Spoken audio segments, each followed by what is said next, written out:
Hi all, today we are starting with science as well with chapter number 15 that is sound. Now पिछले time हमने देखा रहेगा कि definition sound का वगैरह क्या है. So sound is nothing but a form of energy. एक ऐसा energy which help us to hear.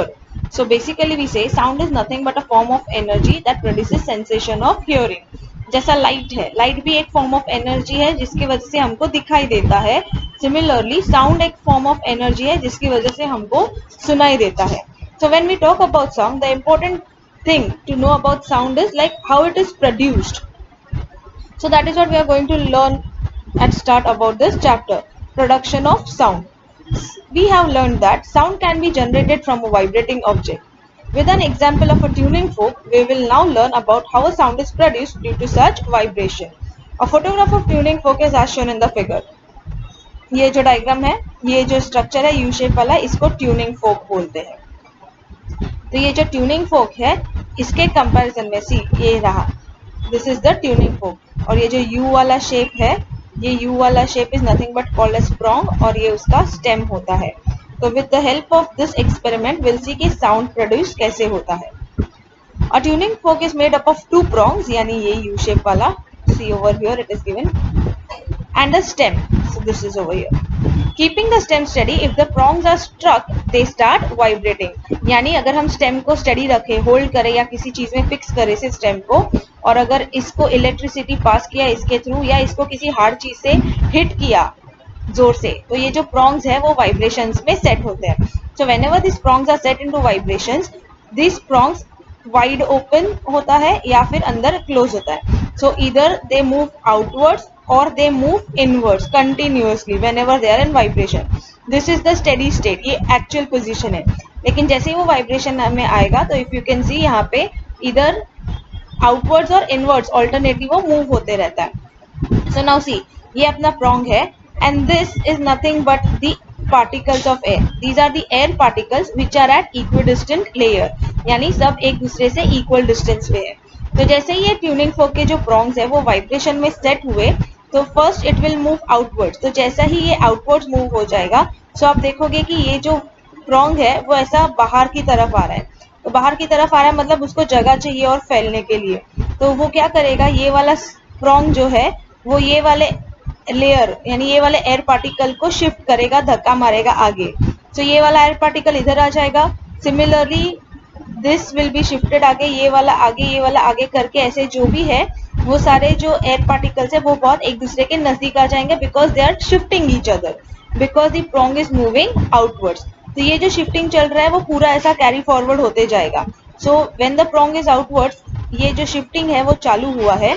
Alternately the prong bends inwards. तो जब ये इनवर्ड बेंड करेगा then you will see that it is coming back to its original position. So when it is coming back to the original position, तब तक ये जो region है जहाँ पे all the layers और the particles are near to each other, वो layer आगे move हो चुका है. तो पहले ये A में था, अभी क्योंकि मैंने बोला कि ये पूरा सीरीज आगे कंप्लीट होगा तो अभी ये A में है, then it is passed on to B. But by the time ये बी पे पास होता है ये जो प्रोंग है वो इनवर्ड्स बेंड हो जाता है. इसके लिए जो पहले के लेयर्स थे जो बहुत नजदीक थे वो वापस अपने अपने ओरिजिनल जगह पे आ जाते हैं. सो ये कंसेप्ट, ये phenomena where because of this prong moving outwards जो एयर पार्टिकल्स है वो एक दूसरे के नजदीक है. So this phenomena, this concept where the air particles are close to each other, this is called as compression. And this phenomena where the air particles are far away from each other, it is called as rarefaction. So when this tuning fork is set into vibrations, तो एक compression rarefaction का region continuously form होते रहता है and that compression and rarefaction consist your sound waves. यानी ये compression और rarefaction की वजह से ही sound pass होता है from one place to another. See, if the stem is kept steady and prongs are struck, the prongs are set into vibrations. It means that they are set into periodic motion in forward and backward direction. So this is forward direction, this is backward direction. We will see step by step the result of such a motion. If during the vibration the prongs of the tuning fork go away from each other, the air outside the prong is compressed and the pressure there increases. जैसे मैंने बोला कि जैसे ये बाहर की तरफ move होता है तो ये क्या करता है, ये एयर पार्टिकल को कंप्रेस कर देता है, यानी compression in the sense where the air particles are close to each other. So this area is called as compressed area, or in general terms we call it as compression. Such a state of high pressure is created in a region A in the figure given. C यानी A region में. समझने के लिए हमने सारे particles को regions में divide किया है A, B and C. तो फिलहाल जो pressure है वो region A में है.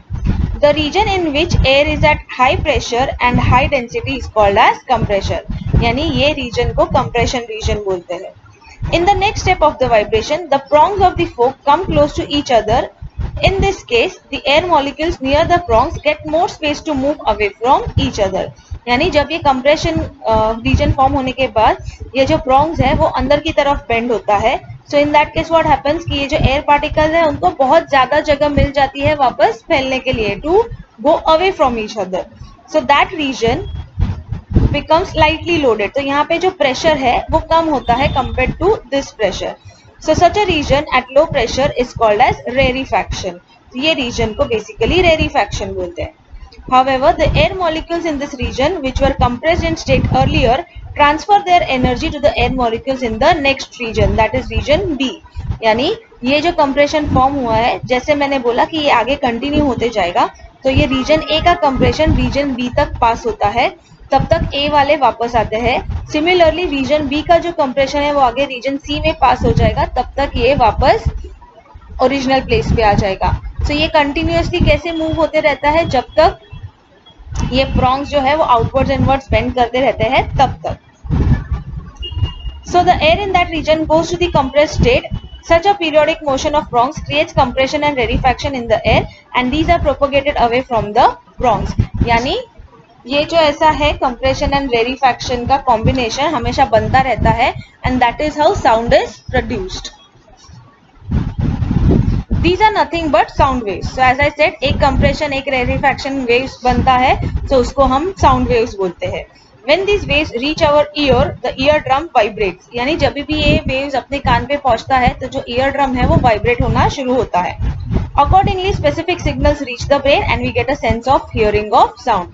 यानी जो भी eardrum पे हम vibrate करते हैं, eardrum vibration में set होता है, तो वो जो vibrations है वो brain तक पहुंचते हैं particular signals के form में, और हमें समझ में आता है कि हम क्या सुन रहे हैं और क्या समझ रहे हैं. So this is how sound wave travels in the form of compression and rarefaction regions. So one compression region and one rarefaction region. See, एक rarefaction region और एक compression region मिला के बनता है one sound wave, and sound travels in the form of this longitudinal waves. Longitudinal का मतलब होता है one longitudinal is defined as one compression, one rarefaction. मिला के एक longitudinal wave बनता है, और sound wave ऐसे ही pass होता है in terms of waves. And these sound waves comes to our ears and they hit it. So I hope by now it is clear कि sound wave क्या होता है and उसका traveling कैसे होता है या वो हमें सुनाई कैसे देता है. Let me see if I can send a reference video or say an animation to it. Till then, please read this paragraph. Make sure this diagram is known to you. बिना देखे ये diagram आना चाहिए.